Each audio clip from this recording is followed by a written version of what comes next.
اور نماز میں مشغول ہو گئے. یہ ائمہ کی سیرت میں.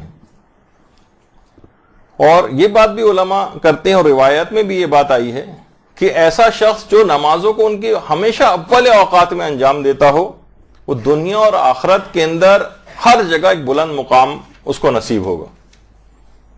بہت عرصے پہلے یہاں پر ایک بچوں کی کلاس لی تھی میں نے, اس میں بھی ایک بات کہی تھی بچوں کو سمجھانے کے لیے کہ کون بچہ ایسا ہے کہ جو چاہتا ہے کہ میں ہر دفعہ اول آؤں, ہر چیز میں فرسٹ رہوں.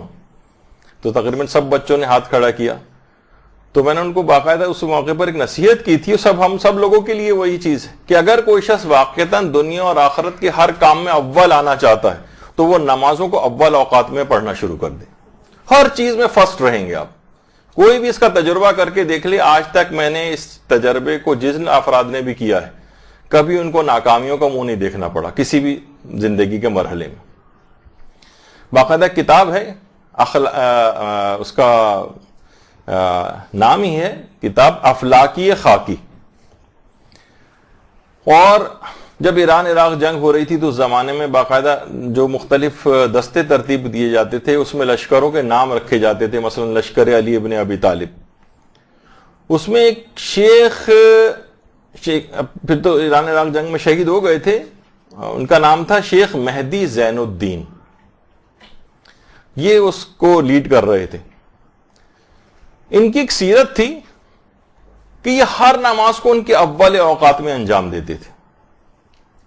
اور دوسری سیرت کا اہم پہلو یہ تھا کہ یہ حد درجہ تلاوت قرآن کو بہت ہی زیادہ اہمیت دیتے تھے, حتیٰ کہ محاذ جنگ پر بھی نماز شب تک کو فراموش نہیں کرتے تھے. اتنی نمازوں کو اول وقت میں انجام دینا خواہ کیسے ہی حالات کیوں نہ ہو. بلکہ ان کے متعلق ان کے ساتھی بیان کرتے تھے کوئی حالت ہو, کوئی سرزمین ہو, جس جگہ بھی ہو, چاہے جنگ ہو نہیں ہو, گھر ہو, تقریب ہو, جہاں نماز کا اول وقت آ جاتا تھا یہ اول وقت میں نماز پڑھتے تھے. اور گھمسان کی لڑائی تک کے اندر نماز کو کبھی فراموش نہیں کرتے تھے. جب ان کی شہادت ہوئی, اور آج بھی بہت ایک عظیم الشان بہت اچھی سی ان کی قبر ہے, وہاں پر لوگ فاتحہ خوانی کے لیے بھی جاتے ہیں. ان کی شہادت کے بعد ان کے بھائی نے ان کو خواب میں دیکھا, اور خواب میں یہ دیکھا کہ خانہ کعبہ میں لوگوں کے گروہ کی قیادت کر رہے ہیں اور طواف خانہ کعبہ انجام دے رہے ہیں. اچھا, اللہم صلی علی محمد وعلی محمد.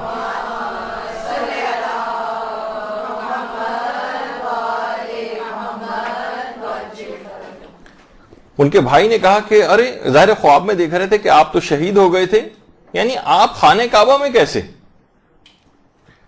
تو انہوں نے ایک جواب دیا, کہا کہ کیونکہ میں اول وقت نماز کا پابند تھا جس کی وجہ سے مجھے اب شہید ہونے کے بعد خانہ کعبہ کے طواف کی نعمت عطا کی گئی, اور جتنے بھی افراد تم میرے ساتھ دیکھ رہے ہو ان سب افراد, ان جنتی افراد کا سردار مجھے بنایا گیا. تو آپ نے دیکھا کہ نمازوں کو اول اوقات میں, حتیٰ کہ شہادت کے اعتبار سے بھی انہوں نے یہ نہیں کہا کہ میں شہید ہو گیا ہوں اس وجہ سے مجھے یہ مقام ملا ہے.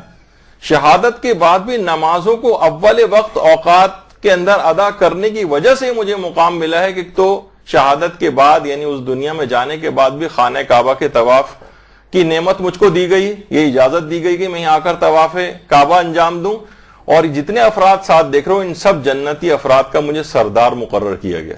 اس دنیا میں بھی کمانڈر تھے جب تک سپہ سالار لشکر کو جو لیڈ کر رہے تھے اپنے, اور وہاں پہ بھی عالم آخرت میں بھی ان کو ایک سرداری عطا کی گئی, اور وہ بھی نمازوں کو اول اوقات میں پڑھنے کی وجہ سے.